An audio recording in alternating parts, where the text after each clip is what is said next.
आज के समय में इमिग्रेशन पॉलिसीज और इंटरनेशनल मोबिलिटी सिर्फ पेपरवर्क या लीगल प्रोसेस नहीं रहे, ये एक कंप्लीट लाइफ डिसीजन है जो किसी भी पर्सन की आइडेंटिटी, लाइफस्टाइल और पूरे फैमिली डायनामिक्स को बदल सकता है।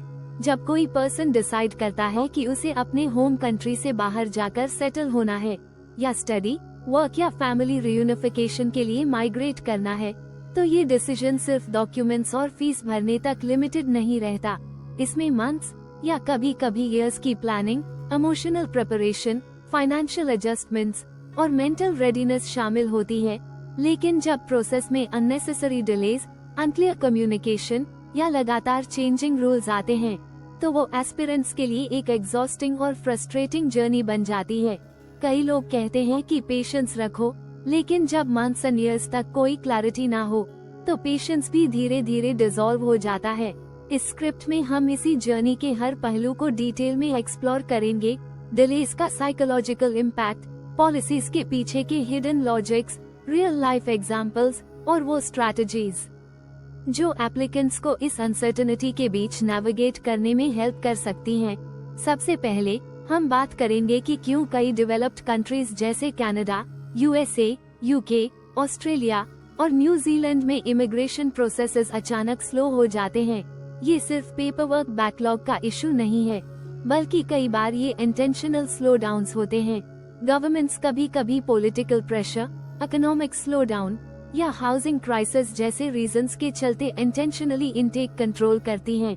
एग्जाम्पल के तौर पर, अगर किसी कंट्री में हाउसिंग शॉर्टेज है, तो गवर्नमेंट टेम्पररी इमिग्रेशन कैप लगा सकती है ताकि पॉपुलेशन ग्रोथ स्लो हो और हाउसिंग डिमांड मैनेजेबल रहे। लेकिन ग्राउंड लेवल पर ये चीज एप्लीकेंट्स के लिए सिर्फ एक डिले की तरह दिखती है। उन्हें लगता है कि बस सिस्टम इनएफिशिएंट है, लेकिन एक्चुअल रीजन कभी ओपनली एक्सप्लेन नहीं किया जाता। इसके बाद आता है अनसर्टेनिटी का इमोशनल साइड। इमेजिन कीजिए आपने अपना IELTS, प्राइवेट या टेफल क्लियर कर लिया, डॉक्यूमेंट्स रेडी कर लिए, मेडिकल एग्जाम्स पास कर लिए और एप्लीकेशन फीस भी भर दी। आप मेंटली और इमोशनली प्रिपेयर हो चुके हैं कि अगले कुछ मंथ्स में आपका वीजा आ जाएगा और आपकी न्यू लाइफ शुरू होगी।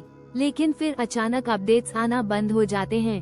मंथ्स गुजरते जाते हैं, कोई प्रॉपर टाइमलाइन नहीं मिलती और आप रोज IRCC या USCIS या UKVI पोर्टल चेक करते हैं। एक पॉइंट पर ये डेली रूटीन सिर्फ हैबिट नहीं, बल्कि एंजाइटी का सोर्स बन जाता है। नाइट में सोने से पहले और सुबह उठते ही फर्स्ट थॉट यही होता है, कोई अपडेट आया या नहीं। ये कांस्टेंट अनसर्टेनिटी आपकी मेंटल हेल्थ पर भारी पड़ती है और कई बार रिलेशनशिप्स पर भी इम्पैक्ट डालती है, क्योंकि आपका फोकस और पेशेंस दोनों कम होने लगते हैं। अब बात करते हैं पॉलिसी शिफ्ट्स की। इमिग्रेशन रूल्स रियली स्टैटिक रहते हैं।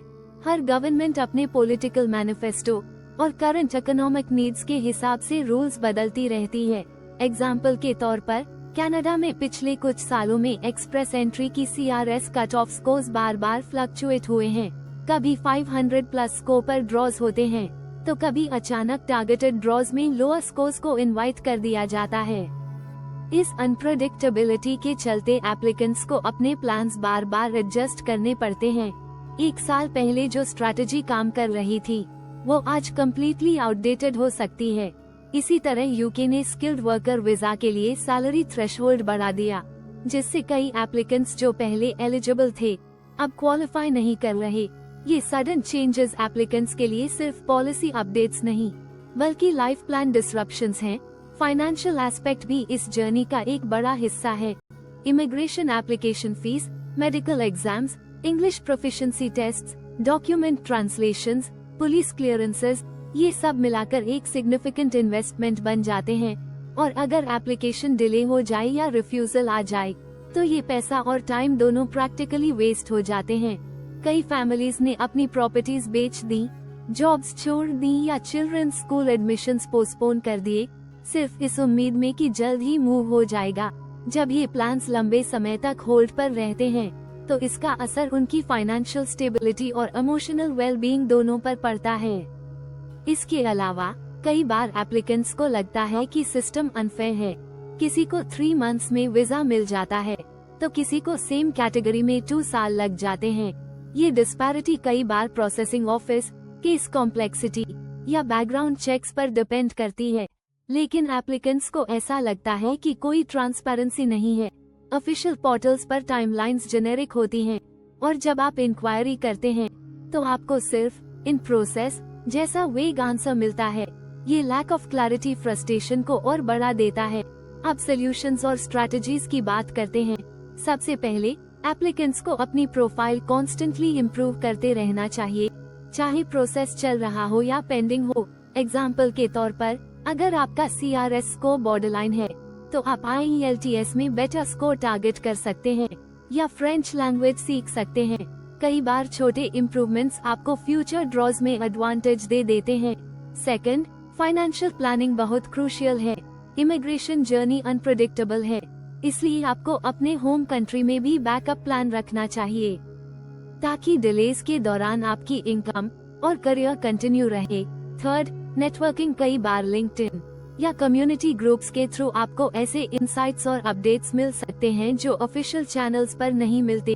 ये कनेक्शंस आपको मॉरल सपोर्ट भी देते हैं और रियल टाइम इंफॉर्मेशन भी। गवर्नमेंट्स के लिए भी ये समझना जरूरी है कि एप्लीकेंट्स सिर्फ पेपर वर्क नहीं बल्कि लिविंग ह्यूमन बीइंग्स हैं जिनके प्लान्स, इमोशंस और फ्यूचर्स इस प्रोसेस से जुड़े हैं। ट्रांसपेरेंट कम्युनिकेशन, रियलिस्टिक टाइमलाइंस और फेयर प्रोसेसिंग स्टैंडर्ड से ट्रस्ट बिल्ड किया जा सकता है। जब एप्लीकेंट्स को पता होता है कि डिले क्यों हो रहा है और नेक्स्ट स्टेप कब आएगा, तो उनकी फ्रस्ट्रेशन काफी हद तक कम हो जाती है।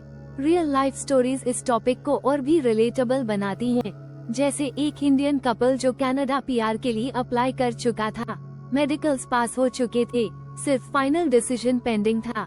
उन्होंने इंडिया में अपनी जॉब्स रिजाइन कर दी, घर सेल कर दिया और टेम्पररी रेंटल में शिफ्ट हो गए ताकि शॉर्ट नोटिस पर मूव कर सकें। लेकिन डिसीजन आने में 18 मंथ्स लग गए। इस दौरान उन्हें फाइनेंशियल स्ट्रेस, इमोशनल बर्नआउट और सोशल प्रेशर सब झेलना पड़ा।